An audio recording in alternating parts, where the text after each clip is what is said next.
I was talking about leadership this morning and targets, because it's so important to have equality in the boardroom in order to cascade down into the workforce generally. The Davis report has really been very important.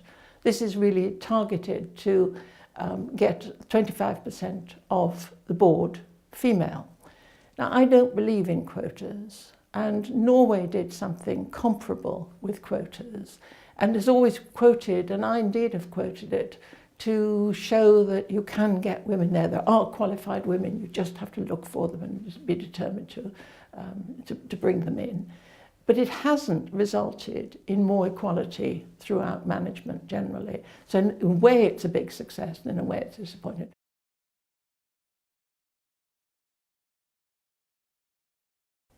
It's more difficult to grow from the bottom up. And if you're always fighting a boss who really doesn't want somebody in a wheelchair, think of the different, is the guide dog going to pee on the green carpet? I mean, all this sort of nonsense, I've had it. So I think it has to be top down. And top down in the sense of setting a culture where people are measured for what they produce, how they contribute to the organisation, rather than how they look or how they get around the world.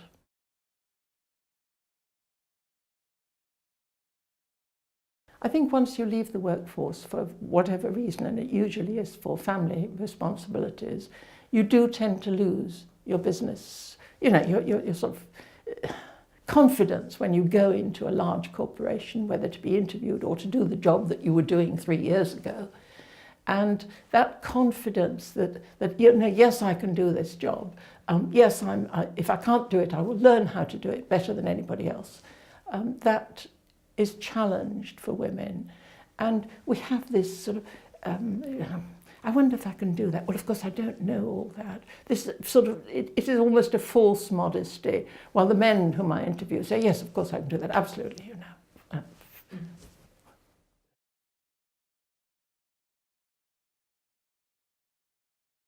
Everybody needs to recognise that they're not all like us. I mean, I can remember my company having personality tests. They were the Lucia tests. And you realise how different people are. This person is a slow starter and builds up. This person needs order, otherwise they can't think creatively. This person is all over the place. And I can remember my results as the entrepreneur were all over the place, and the consultants were said, who is this person? The founder. So you need the different sort of skills. And what we have to learn is that everybody is not like us. And some people may be better than us, and other people we have to coach to get to bring them up. So it's the concept of enjoying different people, honouring differences, exploiting differences. I mean, I used to talk about exploiting women, and I really meant in the positive sense, because there they were, totally, utterly wasted in the workforce in the 50s and 60s.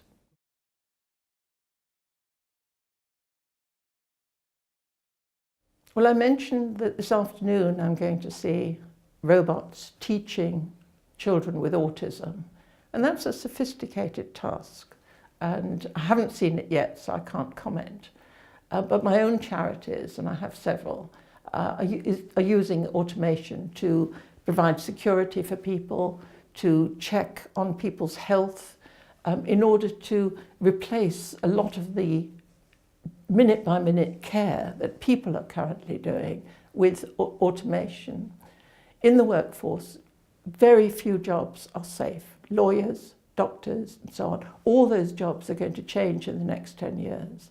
And I think HR really needs to consider that and always bear it in mind. I think HR really needs to consider how automation is going to affect the workforce, because it will affect it, I don't know which way, but it's already started in some parts of the world and in some jobs, and that will, revolutionise how we work, where we work, how we work together in teams. I mean, I now work, in Europe a long time ago, I was working with a multinational team, and we had something simple like Confravision. We would have international conferences, international committee meetings, We thought that was very, but I mean, it's going far, far more than that. Really, it's wonderful.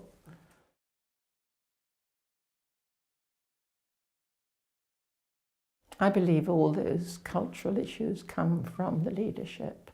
If somebody is always questioning, well, that would be difficult, or that, I think you have to be that glass half full. Let's see what we can do with this, rather than the glass half empty. And that does come from leadership. There are different sorts of leadership. For example, Steve Jobs was a very different sort of leadership, and he breaks all the rules of leadership. And so it just shows how flexible it can be. But I believe in that participative. I call myself a gardener. I grow people. And in that way you get wonderful results. And I found when I started, I was technically very clever. Oh, that's not how you do that. Let me show you how to do that. And I learned I got much better results when I actually sort of said, I don't think I can do this job. I don't know how to address it, but I think you've got the skills. Can you have a go at it? And then people would rise to the occasion and produce much, much more than they thought they could.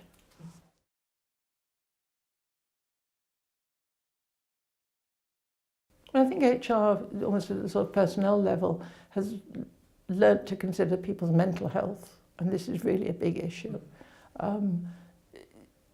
When people are working under pressure, as most of us are these days, it's tough. And at the same time, they either have a family problem or a health problem or a colleague problem. It can make them really ill. And the statistics of mental health are far more important to business than anybody gives credit. So I think that mental health issue is just part of looking after staff, and we do try to do that.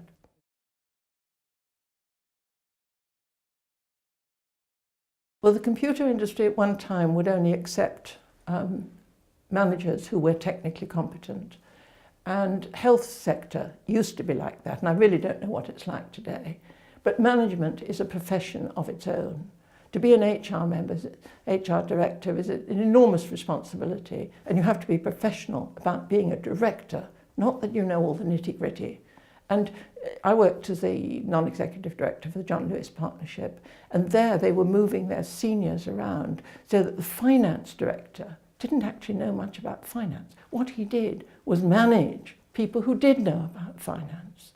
And that's a transition that I've noticed 20 years ago. I mean, I've been retired 20 years, so things haven't moved on as fast as I would have hoped.